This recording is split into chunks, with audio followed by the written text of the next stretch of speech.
మన సిఎంఆర్ జ్యువెలరీలో శ్రావణ స్వర్ణోత్సవం అన్ని రకాల 22 క్యారెట్ హాల్మార్క్ బంగారు ఆభరణాలపై గ్రాముకు 888 రూపాయల వరకు తగ్గింపు. విజయవాడకు చెందిన మాషా అల్లా ఎంటర్ప్రైజెస్ సంస్థ నిర్వాహకుడు అంకుశం పరారీలో ఉన్నాడు. స్క్రబ్ తయారీ, నాటుకోళ్ల పెంపకం, డ్రై ఫ్రూట్స్ బిజినెస్ పేరుతో కోట్లాది రూపాయలు వసూలు చేశాడు. రాష్ట్ర వ్యాప్తంగా ఏజెంట్లను నియమించుకుని బోర్డు తిప్పేశాడు. మాషా అల్లా సంస్థలో తెలుగు రాష్ట్రాలకు చెందిన 1800 మంది కస్టమర్లున్నట్లు అంచనా వేస్తున్నారు. ఏజెంట్లు సోషల్ మీడియా ద్వారా ప్రమోషన్స్ నిర్వహించాడు. మాషా అల్లా సంస్థలో పెట్టుబడులు పెట్టిన బాధితుల్లో ఎక్కువ మంది మహిళలు ఉన్నట్లు సమాచారం. నిన్నటి వరకు సత్యనారాయణపురంలో మొత్తం 200 మంది ఫిర్యాదు చేశారు. 30,000తో మొదలుపెట్టి 3 కోట్ల వరకు వసూలు చేశాడు. మొత్తంగా 100 కోట్ల మేర వసూలు చేసి మోసం చేశారు. కేసు నమోదు చేసి సంస్థ నిర్వాహకుడు కోసం పోలీసులు గాలిస్తున్నారు. సంస్థ ఎండి అంకుశం వెనుక అధికార పార్టీ నేతలున్నట్లు అనుమానాలు వ్యక్తమవుతోంది. కేసును నీరుగార్చే ప్రయత్నం జరుగుతున్నట్టు చర్చ జరుగుతోంది. మాషా అల్లా సంస్థ మోసంపై పూర్తి డీటెయిల్స్ అందించేందుకు మా కరెస్పాండెంట్ సురేంద్ర లైవ్ ద్వారా జాయిన్ అవుతున్నారు. సురేంద్ర, చెప్పండి, మాషా అల్లా ఎంటర్ప్రైజెస్ సంస్థ ఎండి అంకుశం వెనుక అధికార పార్టీ నేతలు ఉన్నట్లు పలు అనుమానాలు వ్యక్తమవుతున్నాయి. అసలు పూర్తి డీటెయిల్స్ ఏంటి? అసలు అనుమానం ఎందుకు వచ్చింది?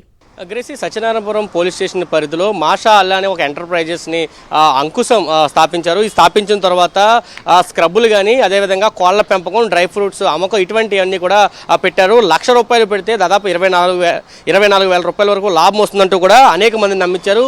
చైల్డ్ ఇంకా ఒక్కొక్కరుగా జాయిన్ చేశారు. దాదాపు దీంట్లో 1800 మంది వరకు కూడా జాయిన్ అయినట్టు తెలుస్తుంది. 30,000 నుంచి 3 కోట్ల వరకు కూడా పెట్టుబడులు పెట్టించినట్టు తెలుస్తుంది. అయితే మొదటి 6 నెలలు పూర్తిగా డబ్బులు ఇచ్చిన తర్వాత మాత్రం డబ్బులు ఇవ్వకుండా కొట్టాడు. దీంతో తమ మోసపోయినట్లయితే బాధితులు గుర్తించారు. దీంతో సత్యనారాయణపురం పోలీస్ స్టేషన్కి పెద్ద ఎత్తున బాధితులంతా కూడా వస్తున్న పరిస్థితి అయితే కనిపిస్తుంది. ఏజెంట్లు సోషల్ మీడియా ద్వారా పెద్ద ఎత్తున ప్రచారం చేశారు. భారీ లాభాలు వస్తాయి, స్క్రబ్స్కు సంబంధించి ఏవైతే అంట్లు తోముకునే స్క్రబ్ ఉంటుందో అది తయారు చేస్తే దానికి కావాల్సిన మెటీరియల్ కానీ ఇతర అన్నీ కూడా మేమే ఇస్తాం, మళ్ళీ అవి మేమే కొనుగోలు చేస్తామంటూ కూడా నమ్మించారు. దీంతో పెద్ద ఎత్తున వీళ్ళంతా కూడా మోసపోయిన పరిస్థితి. ఒక్కొక్కరుగా సత్యనారాయణపురం పోలీస్ స్టేషన్కి వచ్చి ఫిర్యాదులు చేస్తున్న పరిస్థితి కూడా మనకు కనిపిస్తుంది. అయితే 3 రోజులు బట్టి ఈ తతంగం అంతా నడుస్తుంది. అయితే పోలీసులు ఎఫ్ఐఆర్ నమోదు చేశారు. దీనికి సంబంధించి ఎవరైతే అంకుశం ఉన్నారో తన వెనకాల కొంత పలుకుబడి, రాజకీయ పలుకుబడి ఉందనే కొంచెం వార్తలు కూడా చక్కెర్లు కొడుతున్నాయి.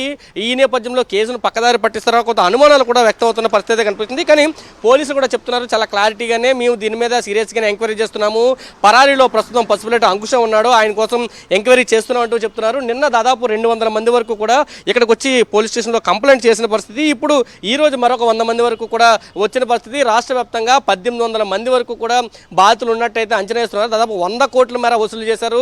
దీన్ని ఎగ్గొట్టేందుకు పూర్తిగా తప్పించుకుని తిరుగుతున్న పరిస్థితి కనిపిస్తుంది. ప్రస్తుతం పసుపులేట అంకుశం పరారీలో ఉన్నట్టయితే పోలీసులు చెప్తున్న పరిస్థితి కనిపిస్తుంది. పెద్ద ఎత్తున బాధితులంతా కూడా సత్యనారాయణపురం పోలీస్ స్టేషన్కి అయితే క్యూ కడుతున్నారనే చెప్పాలి.